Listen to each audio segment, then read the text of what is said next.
আসসালামু আলাইকুম, স্বাগত জানাচ্ছি আরটিভি সকালের সংবাদে। আপনাদের সাথে আছি আমি ফারজানা তানি। ছাত্রদের নতুন রাজনৈতিক দল জাতীয় নাগরিক পার্টি যেন কিংস পার্টি না হয়ে ওঠে সে বিষয়ে সতর্ক করে দিলেন বিএনপির সিনিয়র নেতারা। সরকারি সহযোগিতায় ছাত্রদের দল পরিচালিত হলে জনগণ তা প্রত্যাখ্যান করবে বলেও জানিয়েছেন তারা। নির্বাচনে সংসদ আসন পেলে তাদের সাথে জাতীয় সরকার গঠন করতে বিএনপি আগ্রহী বলেও জানান দলটির নীতি নির্ধারকরা। আরও জানাচ্ছেন জাহিদ রহমান।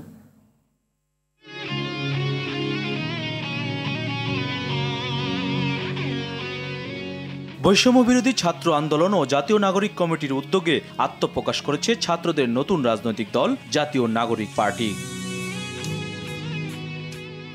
দলটিকে স্বাগত জানিয়েছে শহীদ জিয়াউর রহমানের প্রতিষ্ঠিত বহুদলীয় গণতন্ত্রে বিশ্বাসী দল বিএনপি। ছাত্রদের নতুন দল কারো প্ররোচনায় নয়, গণতান্ত্রিক নিয়মে পরিচালিত হবে প্রত্যাশা বিএনপি নেতাদের। আওয়ামী লীগ নাই মাঠে, তো তারা একটা ফাঁকা স্পেসে তাদের অবস্থান জাহির করতে পারে। তবে যেহেতু তারা ছাত্র, তাদের কাছে নৈতিকতা এবং একটা মানবিক বাংলাদেশ গড়ার জন্য তারা চেষ্টা করবে, এটাই আমরা কামনা করি। আমাদের নেতার যে আদর্শ বহুদলীয় রাজনীতি, এবং এখানে যদি কেউ নতুন রাজনৈতিক দল গঠন করে আগামী নির্বাচনে অংশগ্রহণ করে, আমরা তাদেরকে ওয়েলকাম জানাবো। আমরা আশা করি তারা যারা অনেকে অলরেডি পদত্যাগ করেছে, আরও যারা আছে, আমি আশা করি খুব তাড়াতাড়ি পদত্যাগ করে রাস্তায় জনগণের কাতারে আসবে, এটাই আমি আশা করি। তবে আমি প্রত্যাশা করি না যে সরকারের থেকে কিং পার্টি অতীতে হওয়ার চেষ্টা করেছে, এরকম কিছু হোক, এটা আমরা চাই না। রাষ্ট্র মেরামতের ৩১ দফা বাস্তবায়নের নতুন দলটিকেও বিএনপি পাশে পাবে বলে মনে করেন দলের শীর্ষ নেতারা। তাদের কার্যক্রমকে এখন পর্যন্ত আমরা সহযোগিতা করে যাচ্ছি। আগামী দিনে পরিস্থিতি পরিবেশ এর উপর নির্ভর করে আগামী দিনের সিদ্ধান্ত। নির্বাচনে যদি মোটামুটি গ্রহণযোগ্য ফলাফল করতে পারে, তাদের যদি সংসদে আসন থাকে, তাহলে নিশ্চয়ই তাদের সাথে মিলেমিশে সরকার গঠনের কথা আমরা চিন্তা করব। তবে একটা জিনিস আমরা চিন্তা করি, যারা ছাত্র এখনও, তাদের রাজনীতিতে আসার সময় এখনও হয়নি। তবে সাবেক ছাত্ররা রাজনৈতিক দল করতে পারে, অন্যান্য রাজনৈতিক দলের মতো সকল কর্মকাণ্ড চালিয়ে যেতে পারে। সকল অন্যায়ের বিরুদ্ধে সোচ্চার থাকার পাশাপাশি জনগণের গণতান্ত্রিক অধিকার প্রতিষ্ঠায় জাতীয় নাগরিক পার্টি ভূমিকা রাখবে বলেও আশা বিএনপির। জাহিদ রহমান, আরটিভি, ঢাকা। রাত পোহালেই মাহে রমজান, তাই সাপ্তাহিক বন্ধের দিন হওয়াতে বাজারে বেড়েছে ক্রেতাদের আনাগোনা। রমজানকে ঘিরে ইতিমধ্যে বেড়েছে অধিকাংশ ভোগ্যপণ্যের দাম। চাল, ডাল, ছোলা, খেজুর, শসা, বেগুন, বেসন থেকে শুরু করে সকল নিত্যপণ্যের দাম ঊর্ধ্বমুখী। সেই সাথে সংকট রয়েছে ভোজ্য তেলের। বিক্রেতারা বলছেন, বাজারে ভোজ্য তেলের চাহিদা অনুযায়ী তেল পাওয়া যাচ্ছে না, পাওয়া গেলেও দাম কিছুটা বাড়তি বলেও জানিয়েছেন তারা।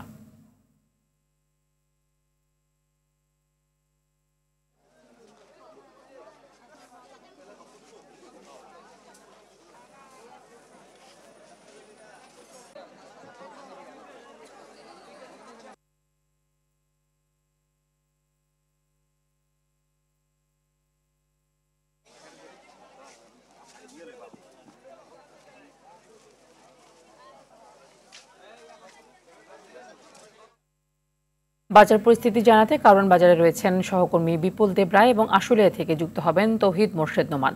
প্রথমে চলে যাচ্ছি বিপুল দেব রায়ের কাছে। বিপুল, রমজানের আগের দিনে বাজারে নিত্যপণ্যের দাম কেমন দেখছেন এবং ক্রেতা সমাগম কেমন?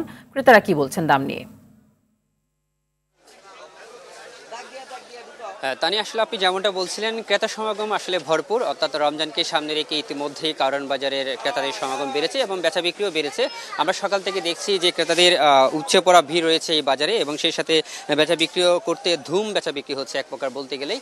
অর্থাৎ সবকিছু ঠিক আছে, তবে ক্রেতাদের একটা অসন্তুষ্ট সেটা হচ্ছে প্রতিটা জিনিসের দাম বাড়তি।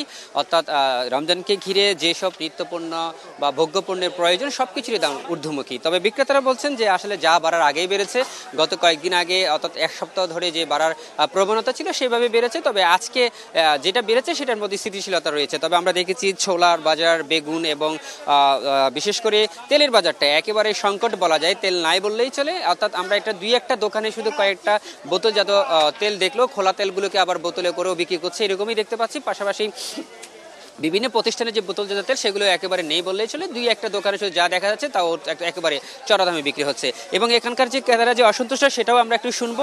আমাদের পাশে একজন ক্রেতা রয়েছেন, আমরা একটু জানতে চাইবো যে আসলে এই যে বাজারে আসছেন জিনিসপত্রের দাম কেমন আর ভোজ্য তেলের কেমন দাম দেখছেন? রমজানকে কেন্দ্র করে মোটামুটি বাজার আছে নিয়ন্ত্রণে, একেবারে খারাপ না। মোটামুটি কাঁচা মালের থেকে টুকিটাকি যে ছোলা খেসারি এগুলো আগের দামই আছে, তেমন একটা বাড়ে নেই। কিন্তু বাজারের সংকট হলো ভোজ্য তেল বাজারে বিলকুলই নাই। যদি এক গাড়ি তেল আসে, আমরা লোক হইলাম, দোকানদার হইলাম 1000, গাড়ি আসে 500, দেয় একজনের এক কার্টুনের ভিতরে খাওয়া যাওয়া করে মারামারির মতো লেগে যায়। এই জন্য বাজারে তেল নাই বললেই চলে, একেবারেই নাই। এখন আপনি যেমনটা শুনছিলেন তানি, আসলে বাজারের যে তেলের যে অবস্থা, আমরা বাজারের এখানকার যে সার্বিক পরিস্থিতি, এখানকার যারা আড়তদার রয়েছে তাদের সাথেও কথা বলেছি, তারাও বলছেন যে আসলে বাজার থেকে একেবারে তেল উধাও হয়ে গেছে। কেন বা এই তেলের সংকট, সেটা কিন্তু কোনো কারণ তারা ব্যাখ্যা দিতে পারছে না। তারা বলছেন কোম্পানিগুলোর কোনো সরবরাহ নেই, সরবরাহ কমে গেছে। সেই সাথে আমরা ডিলারদের সাথে কথা বলেছি, তারা বলছেন যে আসলে যে পরিমাণ চাহিদা সেই অনুযায়ী কিন্তু কোম্পানির পক্ষ থেকে কিন্তু এই তেল না থাকার কারণে দামটা হঠাৎ করে বেড়েছে। এবং সেই সাথে শুধু তেল না, অন্যান্য যে পণ্যগুলো আছে, যেমন ছোলার দামও কিন্তু একটু ঊর্ধ্বমুখী, অর্থাৎ যেটা গত কয়েকদিন আগে বেড়েছে, এখন প্রায় 115 থেকে 120 টাকা করে ছোলা বিক্রি হচ্ছে। সেই সাথে আমরা দেখেছি মুড়ির বাজার যেটা, সেটাও একটু ঊর্ধ্বমুখী রয়েছে। এবং খেজুরের ক্ষেত্রে আমরা বিক্রেতাদের কাছ থেকে শুনতে পেয়েছি যে খেজুরটাও কিন্তু গত কয়েকদিন আগে বেড়েছে, আজকের দিনের কিছুটা স্থিতিশীল রয়েছে। তবে খেজুরের যে নিম্ন দামের যে খেজুরগুলো, সেগুলো কিন্তু প্রায় 180 থেকে 240 টাকার মধ্যে পাওয়া যাচ্ছে। এবং আজোয়া খেজুর যেটি রয়েছে, যেটা মানুষের একটু চাহিদা বেশি, সেগুলো প্রায় 1000 টাকা থেকে 1200 টাকার মধ্যে পাওয়া যাচ্ছে। সেই সাথে আমরা কাঁচা বাজারের যে বিষয়টি সেটা বলতে চাই, কাঁচা বাজার অনেকটা স্বস্তিতে রয়েছে, তবে বেগুন লেবু ক্ষেত্রে কিছুটা দাম বৃদ্ধি পেয়েছে। সেই সাথে আপনাকে আরেকটা জানিতে চাই যে মাছের যে বাজারটি এবং মাংসের যে বাজারটি, সেটাও কিন্তু ঊর্ধ্বমুখী রয়েছে। অর্থাৎ গত কয়েকদিন ধরে যে হারে মাছের দাম ছিল, প্রতিটা মাছের কেজিতে প্রায় এখানে 20 থেকে 30 টাকা বা 50 টাকার উপর আমরা বাড়তে দেখেছি। তো তারই এই ছিল আমার কাছে কারওয়ান বাজার থেকে। তবে এখন আমরা সরাসরি চলে যাব আশুলিয়াতে, সেখানে আমাদের একজন সহকর্মী রয়েছেন, তার সাথে আমরা সরাসরি যুক্ত হচ্ছি। ধন্যবাদ। যেমনটি বলছিলেন বিপুল, কারওয়ান বাজারের মতো আশুলিয়ার এই কাঠগড়া বাজারেও কিন্তু পণ্যের দাম কিছুটা ঊর্ধ্বমুখী। তবে চিনি এবং ছোলার দাম, সেই চিনি এবং ছোলার দাম কিন্তু খুব একটা বেড়েছে বলে আমরা জানতে পারিনি। তবে বেগুন, পেঁয়াজ সহ বিভিন্ন যে নিত্য পণ্য রয়েছে, সেই নিত্য পণ্য কিন্তু ঊর্ধ্বমুখী রয়েছে বাজার। বেগুনের দাম যেটি গত সপ্তাহে ছিল 30 টাকা, সেটি কিন্তু গতকাল তেলের ব্যাপারটি ছিল। এই কাঠগড়া বাজারে আমরা এসে যেটি দেখেছি, তেলের কিছুটা সংকট থাকলেও কিন্তু দোকানে দোকানে তেলের আমরা বিভিন্ন বোতলজাত তেল সহ খোলা তেলগুলো কিন্তু আমরা দেখতে পাচ্ছি। তাছাড়া রমজানকে সামনে রেখে মাংসের দাম গরুর মাংসে কিন্তু সেক্ষেত্রে বেড়েছে ব্রয়লার মুরগির দাম। ব্রয়লার মুরগির প্রতি মাংস কেজি যেটি গত সপ্তাহে বিক্রি হচ্ছিল 190 টাকা করে, এখন কিন্তু আজকে সেটি বিক্রি হচ্ছে 200 টাকা করে। তো আমাদের সাথে এই মুহূর্তে যুক্ত রয়েছেন বাজার কমিটির একজন দায়িত্বশীল ব্যক্তি। আমরা তার কাছ থেকে শুনতে চাইবো আসলে বাজার মনিটরিং এ আপনাদের কি ভূমিকা রয়েছে। আমাদের বাজার মনিটরিং এ প্রতি দোকানদার, তাদের সাথে কথা বলা আছে, প্রতিদিনই কথা হয়। তারা তাদের যে বিক্রির যে জিনিসপত্রগুলো ছিল, ওগুলো ছিল যে তাদের সামান্য পরিমাণ কিছু লাভের বিনিময়ে ছিল বিক্রি করার জন্য কথা বলা আছে পাশাপাশি। এবং প্রতিদিন যারা ক্রেতারা আসে, তারা শান্তি সুষ্ঠুভাবে কেনাকাটা। জি, ধন্যবাদ। তো আপনি কিন্তু শুনছিলেন যে বাজার কমিটির লোকজন বলছিলেন যে তারা বাজার মনিটরিং এ নজর রাখছেন, কিন্তু তারপরে ভোক্তাদের সাথে আমরা কথা বলে যেটা জানতে পেরেছি যে গতবারের থেকে এইবার কিছুটা বাজার স্থিতিশীল রয়েছে। তো এই ছিল আশুলিয়া থেকে আমার কাছে সর্বশেষ। ধন্যবাদ আপনাদের দুজনকেই। সৌদি আরবে আজ থেকে শুরু হলো পবিত্র মাহে রমজান। শুক্রবার দেশটিতে পবিত্র রমজান মাসে চাঁদ দেখা গেছে। সৌদি আরবের চাঁদ দেখা কমিটি এই তথ্য নিশ্চিত করেছে। শুক্রবার ঈশান নামাজের পর পবিত্র কাবা শরীফে রমজানের প্রথম তারাবির নামাজ আদায় করেন ধর্মপ্রাণ মুসল্লিরা। অস্ট্রেলিয়া, ওমান, কুয়েত, সংযুক্ত আরব আমিরাত সহ বেশ কয়েকটি দেশেও আজ থেকে রোজা শুরু হয়েছে। এছাড়া আগামীকাল থেকে রোজা শুরুর ঘোষণা দিয়েছে মালয়েশিয়া, ফিলিপাইন, ব্রুনাই ও জাপান।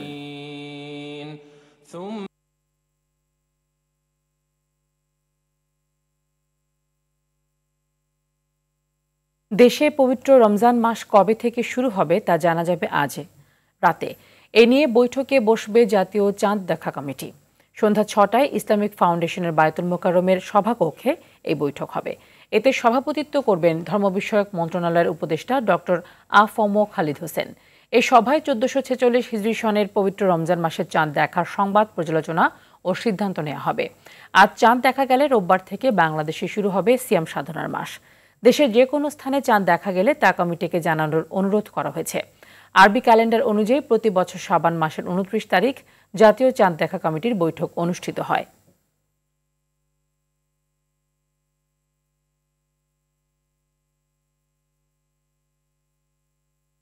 শরীয়তপুরে গণপিটুনিতে ২ ডাকাত নিহত হয়েছে। গেল রাতে সদর উপজেলার দাঁতপুর গ্রামে এই ঘটনা ঘটে। স্থানীয়রা জানায় কীর্তিনেশা নদীতে স্পিড বোট ও ট্রলার যোগে এসে ২৪ থেকে ২৫ জনের ডাকাত দল দাঁতপুর এলাকায় ডাকাতির প্রস্তুতি নেয়। এ সময় নদীতে থাকা বালখেটের লোকজন ডাকাতদের ধাওয়া করে। এতে ডাকাতদের গুলিতে ৩ জন আহত হয়। পরে মাইকে ঘোষণা দিলে এলাকাবাসী ডাকাতদের ধাওয়া করে কয়েকজনকে আটক করে পিটুনি দেয়। এতে ঘটনাস্থলে এক ডাকাত নিহত হয়। গুরুতর আহত ৬ জনকে উদ্ধার করে সদর হাসপাতালে নেওয়া হলে আরও এক ডাকাত মারা যায়।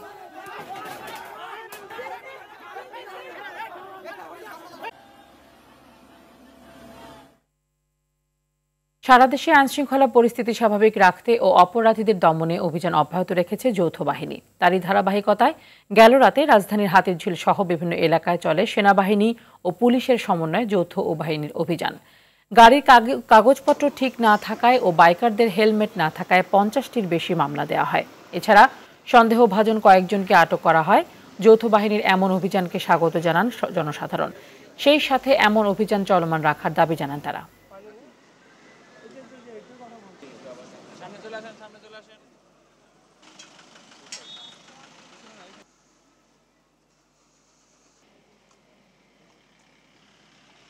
যে এগুলা করতেছে খুবই ভালো করতেছে, এগুলা না হলে তো রাস্তাঘাটের যে পরিস্থিতি খুবই খারাপ। ছেলে বাইরে যাচ্ছে, আমি ওকে নিয়ে যাচ্ছি, এখন একটা সিকিউরিটি পেলাম, এটা আমাদের জন্য ভালো। তারা তাদের দায়িত্ব পালন করতেছে, এটা অবশ্যই জনসাধারণের জন্য এটা আনন্দের বা স্বস্তিকর ব্যাপার। খুব ভালোভাবে দেখছি। ফাইনালি হোপফুলি আমরা ভালো রিফ্লেকশন দেখতে পাচ্ছি এবং আশা করি এটা কন্টিনিউ থাকবে।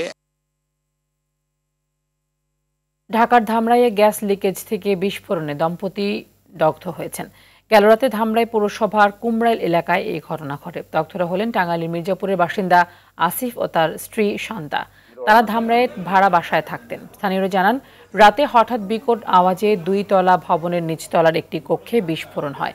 এই সময়ে কক্ষটিতে আগুন লেগে যায়। পরে আশপাশের লোকজন এসে আগুন নিয়ন্ত্রণে আনেন। দগ্ধ অবস্থায় স্বামী স্ত্রীকে উদ্ধার করে ঢাকায় পাঠানো হয়। তাদের শরীরের বেশিরভাগ অংশ দগ্ধ হয়েছে। বিস্ফোরণে আশপাশের কয়েকটি কক্ষ ক্ষতিগ্রস্ত হয়েছে। লিকেজ থেকে জমে থাকা গ্যাসে বিস্ফোরণ হয়েছে বলে ধারণা ফায়ার সার্ভিসের। এইদিকে দেখছি আগুন দাউ দাউ করে জ্বলতেছে। এখন সকালে বাইরে আমরা ভয়ে বাইরে চলে গেছি। শব্দ শোনার সাথে সাথে আমি এখানে আসছি, এসে দেখলাম যে এখানে ধোঁয়া দিয়ে ভরে গেছে আর কি। 2 জন আহত হয়েছে, স্বামী স্ত্রী, ওনারা ভাড়াটিয়া, ওদেরকে তো হাসপাতালে নিয়ে নিয়েছেন। এই গ্যাস বিস্ফোরণের ফলে কি ধরনের দুর্ঘটনাটা হয়েছে।